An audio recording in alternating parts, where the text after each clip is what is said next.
Hey everyone, in this quick After Effects tutorial I'll show you how to create this abstract shapes animation. First of all, we create a new shape by double-clicking on the rectangle tool. We adjust the size in the rectangle path property 130 by 350 pixels. We open the transform property of the rectangle path and animate the rotation with an expression.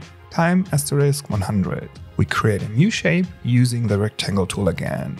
Move the layer down. We want this shape to have the same dimensions as the other layer. We add an expression to the size property. var s equals, we link to the upper layer, dot sourceRectAtTime, semicolon. S equals the dimensions of shape layer 1. var w equals as.width, semicolon. W equals its width. var h equals as.height, semicolon. H equals its height. We add an array, square brackets, and w, h, the width and height inside.